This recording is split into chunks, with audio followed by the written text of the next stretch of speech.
Hello दोस्तों, आप सभी को मेरा प्रणाम। और जैसा कि पीछे थंबनेल आप देख रहे होंगे, ग्रुप डी की वैकेंसी आ चुकी है। लेकिन 2024 नहीं, 25 से इसका प्रोसेस स्टार्ट होगा। और जैसा कि थंबनेल में आप देख रहे होंगे, आज मैं आप सभी को बताने वाला हूं कि इसकी एज क्या रहने वाली है, योग्यता क्या रहने वाली है, सिलेबस क्या है। मेन मेरा फोकस रहने वाला है कि एग्ज़ाम का पैटर्न क्या रहने वाला है आपका, और एग्ज़ाम में क्या आईटीआई या एग्ज़ाम ये 10th बेस पे लिया जाएगा। कुछ ऐसी भी अफवाहें आ रही हैं, न्यूज़पेपर में कटिंग है कि ये वैकेंसी बढ़ सकती है।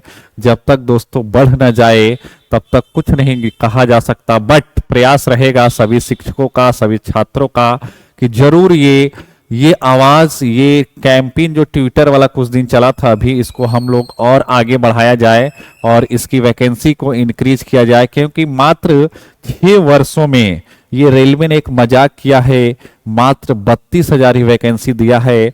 और ये फॉर्म जैसा कि आपको दिख रहा होगा कि 23 जनवरी से भरे जाने हैं। तब तक हमें इंतजार करना पड़ेगा। अगर बीच में कोई वैकेंसी बढ़ी तो जरूर सरकार बढ़ाएगी, नहीं तो घबराने की बिल्कुल बात नहीं है। सरकार बीच में भी वैकेंसीज को बढ़ाती है प्रोसेस के दौरान। तो चलिए बिना देर किए समझते हैं कि क्या कुछ रहा है और क्या सिलेबस रहने वाला है। इससे पहले मैं एक कटिंग आपको दिखा रहा हूं जो आपको government of India ministry railways के द्वारा निकाला गया था। यहाँ पे आपको देखने को मिल रहा होगा कि यहाँ पे जो उम्र रहेगी 18 से 38 वर्ष है, और लगभग 32,000 के करीब आपकी वैकेंसी रहने वाली है। और अगर ध्यान आप देंगे, फीस वगैरह का भी इसमें डिटेल दिया हुआ है। और जो उम्र आपका काउंट किया जाएगा वो 1/7/2025 के हिसाब से किया जाएगा। और याद रखिएगा, यहाँ 500 रुपये और 250 रुपये ये आप देख सकते हैं, आपका जो भी कैंडिडेट कैटेगरी वाइज है ध्यान देंगे। और यहाँ पे लिखा हुआ है कि फॉर्म जो भरा जाएगा 23/1/2025 से भरा जाएगा, याद रखिएगा। और 22/2/2025 रात के 12 बजे ये स्लॉट बंद कर दिया जाएगा। इसके बीच में आपको ये फॉर्म भरना है। तो ध्यान रखिएगा, वैकेंसी आते ही 2 से 4 दिनों में इस फॉर्म को आप फिलअप कर लीजिएगा, नहीं तो सर्वर बहुत डाउन हो जाता है, क्योंकि बहुत करोड़ों में लोग फॉर्म भरते हैं। तो आइए, मुद्दा मेन ये है कि एग्जाम का पैटर्न क्या रहेगा, मोड ऑफ एग्जाम क्या रहेगा, क्या कितने मार्क्स के कौन से सब्जेक्ट और कौन से विषय रहने वाले हैं, इस पे मेरा मुख्य चर्चा है। जरा अगर ध्यान देंगे बच्चा लोग, यहाँ पे जरा गौर से देखेंगे, मैंने कुछ स्लाइड बनवाया है। ये RRB group D selection process 2025 है। तो आप पहला बात याद रखिएगा, ये जो एग्जाम होने वाला है कंप्यूटर बेस्ड टेस्ट होगा, जिसको हम सीबीटी के नाम से जानते हैं। और इसमें 3 प्रोसेस होता है। पहला CBT 1 होगा, ग्रुप डी की बात कर रहा हूं, ध्यान रखिएगा, ग्रुप डी की बात कर रहा हूं। और उस दूसरी, अगर आप CBT 1 पास कर जाते हैं तो आपको फिजिकल इफिशियंसी टेस्ट देना पड़ेगा, जिसको PET बोलते हैं हम। उसके बाद आपका डॉक्यूमेंट वेरिफिकेशन हो जाएगा, मेडिकल हो जाएगा और आपकी ज्वाइनिंग मिल जाएगी। उसके बाद आप विवाह कर लीजिएगा सुंदर सी लड़की देख के।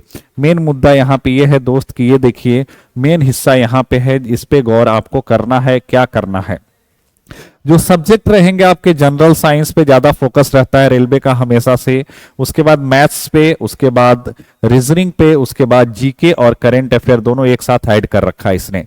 तो यहाँ पे अगर ध्यान दिया जाए तो 25 सवाल आपके केवल आपके साइंस से, विषय से आने वाले हैं। इसका मतलब साइंस पे ज्यादा आपको ध्यान देना पड़ेगा, पढ़ने में लग जाइए।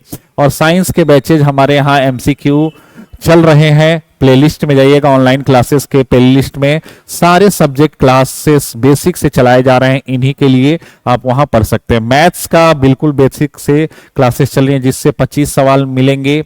और रीजनिंग के दोस्त 30 सवाल रहेंगे। और यहाँ पे जीके और करंट अफेयर के टोटल सवाल जो रहेंगे 100 सवाल रहने वाले हैं।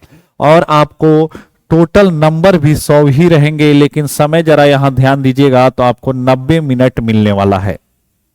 ध्यान रखिए, ये लगभग लगभग क्या 1.5 घंटे का पेपर होगा, 100 सवाल 100 नंबर, और इसमें निगेटिव मार्किंग भी है। इस बात का भी आप ख्याल रखिएगा बच्चा लोग, इसमें निगेटिव मार्किंग भी होने वाला है जरा। और जितने बच्चे PWBD में हैं उनको 120 मिनट दिया जाएगा, थोड़ा समय ज्यादा दिया जाता है। जो निगेटिव मार्किंग आपका रहने वाला 1/3 रहेगा। तो ध्यान से पेपर करना है, तुक्का नहीं मारना है। और कुछ ये सबसे इंपॉर्टेंट तो ये तीसरा पॉइंट इसका है कि मिनिमम परसेंटेज भी आपको लाना होगा। जितने बच्चे UR के हैं 40% कम से कम मार्क्स लाने हैं, AWS के भी 40% हैं, और OBC non creamy layer 30%, SC 30%, ST 30%। तभी आप this percentage of marks for the eligibility में be relaxed by 2% for PWBD। मतलब इसमें 2% रिलैक्स कर दिया जाएगा जितने PW कैंडिडेट होंगे, नहीं तो आपको इसका भी खासा ध्यान रखना है। अब आगे बढ़ते हैं। उसके बाद अगर आप CBT 1 पास कर जाते हैं तो जो पुरुष कैंडिडेट होंगे उनको 35 किलो वजन उठा के 2 मिनट में 100 मीटर जाना होता है। उसके बाद तुरंत रखने के बाद आपको 1000 मीटर आपको दौड़ना है 4 मिनट 15 सेकेंड में। मुझे लगता है लगभग ये कर ही लेते हैं, अगर पुरुष हैं तो ये कर ही लेंगे। महिलाओं के लिए थोड़ा सा रिलैक्सेशन है, 20 किलो उठाना है, 2 मिनट समय वही है, 100 मीटर जाना है। और दौड़ में 1000 मीटर बहुत बड़ा नहीं है, 1 किलोमीटर आपको दौड़ना, ये तो ऐसे ही दौड़ जाओगे आप। 5 मिनट 40 सेकेंड का समय दिया जाएगा। तो इसका मतलब ये समझ में आया कि अब अगर आप CBT 1 पास करते हैं, अगर ग्रुप D का दोस्त, उसके बाद आपका फिजिकल हो जाएगा, उसके बाद आपका डॉक्यूमेंट वेरिफिकेशन अंत में हो जाएगा, उसके बाद लास्ट में आपका डॉक्यूमेंट वेरिफिकेशन हो जाएगा और आपका सिलेक्शन कर दिया जाएगा ग्रुप D पोस्ट के लिए, और जहां भी ज्वाइनिंग मिलेगी वहां आपको जाना पड़ेगा। अगर जानकारी अच्छी लगी हो, सारी चीजें मैंने कंपाइल करके एक जगह बता दिया है, तो चैनल को सब्सक्राइब भी कीजिएगा दोस्तों, मनोबल बढ़ता है हमारा। और धन्यवाद, थैंक यू सो मच।